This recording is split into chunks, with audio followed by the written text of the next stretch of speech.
Oh, God, Maggie. Hi, Maggie. This book is stressing me out. This commission is for Maggie, You Only Leave Once. Chapter 19 of Ella Enchanted. I don't want to meet this dude. I don't want to know. Ugh.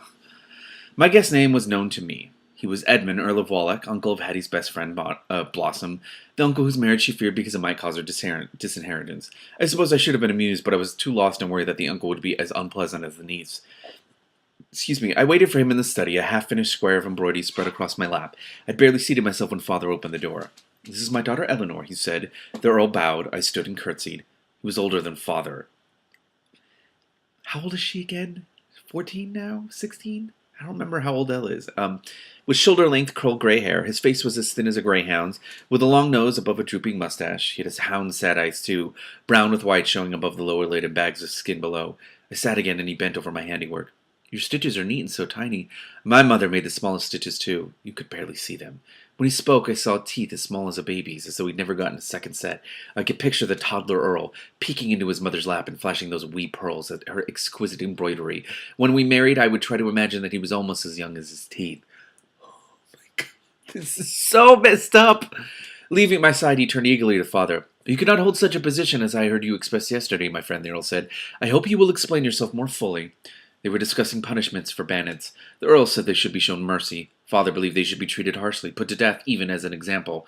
"If a bandit came here and made off with these valuables," Father waved his hands at the things he was in the process of selling, "I'd be unnatural if I weren't enraged, and unnatural if I didn't act on my rage." "Perhaps you couldn't help being angry," the Earl answered, "but you could certainly stop yourself from repaying one offense with another." I agreed with the Earl and thought of an argument tailor-made for Father. "Suppose the thief didn't steal outright," I said. "Suppose he robbed you through deception. Would that thief deserve the same punishment as a bandit?" "A different case entirely," Father answered. "If I allowed a rogue to cheat me, I would deserve my fate. The knave would deserve some punishment, perhaps, but not a severe one. I would have been a gullible fool and not worthy of my wealth." Which people are so weird. The Earl nodded at me. "The cases are not so different," he said. "If an armed bandit made off with your possessions, you might be at fault for failing to protect your home. You might then also not be worthy of your wealth. Why should a robber sacrifice his life for your carelessness?" What? Your logic is irrefutable, although its foundation isn't sound," Father smiled. Two opponents are more than I can defend against. You have much in common with my daughter, Wallach. You are both soft-hearted." Oh my God, you're so gross. "Neatly done, Father. Now the Earl and I were a pair." Dinner was announced. Father led the way to the dining room, leaving the Earl to offer me his arm. The twirling caroo appeared in our first course as a salad accompanying chilled quailed eggs. "The mushrooms are elf-cultivated," Father said. "Our cook found them in the market, and I wanted to serve them to you, although frankly I detest fungi. Try them, Ella."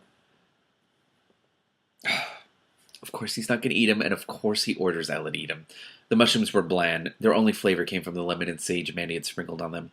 "I'm sorry, Sir Peter," the Earl said. "Mushrooms of every variety make me ill." "Oh, he's not going to eat it!" "I do enjoy quail eggs, however." The twirling caroo's effect was rapid. By the time Mandy had whisked away my plate, I was wondering why I had thought the Earl resembled a hound when he was really quite handsome. Wow, this is creepy. I was liking Father, too. Oh, by the time we reached the soup course, I was calling the Earl Sweet Edmund in my thoughts and smiling at him every spoonful. When the fish stew arrived, I suggested to Mandy that she give him an extra ladle. Father struggled not to laugh. "Oh, you're disgusting." Even without mushrooms, the Earl warmed to me. "Your daughter's charming, Sir Peter," he said during dessert. "I had no idea she'd grow up so well," he answered. "I must marry her off quickly or spend all my days looking over her bow." Back in the study after dinner, I drew my chair close to the Earl. Then I picked up my embroidery and tried to make my stitches so tiny that they were invisible. Edmund and Father were discussing King Gerald's campaign against the ogres. Father thought the king's knights weren't aggressive enough. The Earl believed them to be valiant and praiseworthy. Although I wanted to pay attention to my sewing, I couldn't. Every time the Earl or Father made a point, I nodded my agreement, even though they disagreed. Ah! Then I noticed that the room was chilly and settled back into my seat for warmth. "Perhaps we should build up the fire, Father. I should hate our guest to catch cold." "I've never seen Alice so solicitous," Father said, adding a log to the fire. "She seems enamored of you, Wallach."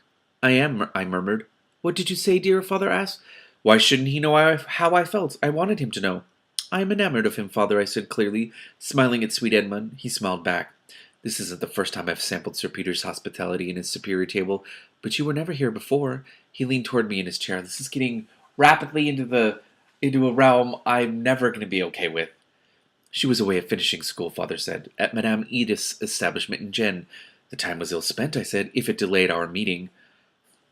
Father blushed. My niece, Blossom, is at that school. Were you friends? The Torlin Carew had no influence over my memory, but I hated to say anything that would cause sweet Edmund pain. She is several years my senior. Blossom is almost 18, I think. You can't be very much younger.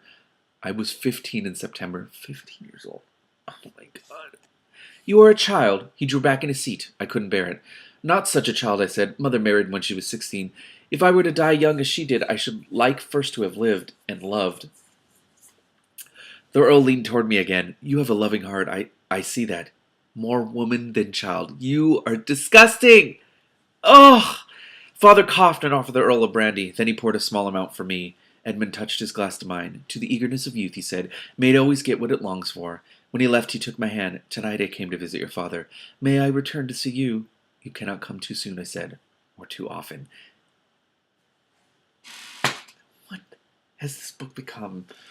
When Mandy came to kiss me goodnight, I told her every word the Earl had said after I ate the mushrooms.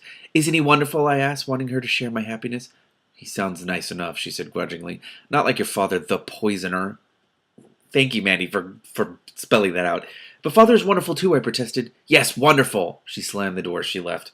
I fell asleep telling myself stories in which I was the heroine and Edmund the hero. But my last conscious idea was an image of Prince Char when he caught the bridle of Sir Stephan's horse. His face had been close to mine. 2 curls had spilled onto his forehead. A few freckles dusted his nose, and his eyes said he was sorry for me to go. Mandy woke me when she finished her work for the night. I was hard to wake. The Torlin Carew still had me in their grip. I've been pondering. Sweet. Think back. Did Lucinda give you a new gift when she made you happy about being obedient? She didn't say. I closed my eyes and pictured our meeting. She said, obedience is a marvelous gift. Be happy to be blessed with such a lovely quality. Why? Ah, it wasn't a new gift, just an ordinary command. Don't be happy about being obedient, Ella. Be whatever you feel about it. Oh my God, I was happy to obey. No, I wasn't. The room spun. I began to sob from relief mixed with sadness. I'd been a begging puppy and a delighted slave, yet I hadn't felt cursed since I met Lucinda. Now I did again. Ah, but at least she doesn't... Oh God, it's so relieved. After Mandy left me, I fell back to sleep and slept late. When I awoke, my head felt heavy enough to sink through the mattress. The mushrooms. I bolted up in bed, although my temples throbbed. Every moment of the evening before played in my memory. I pounded the pillow in rage at father for making such a fool of me. I found a note on the table next to me. My dear Eleanor, you are a charming flirt. Ugh. Bullock appeared at dawn to request my permission to declare his intentions to you. Great! I dropped the letter, afraid to read on. If father wrote I must marry the Earl, I would have to do it. If he came home and told me, I'd have to as well. But before he arrived, I could act.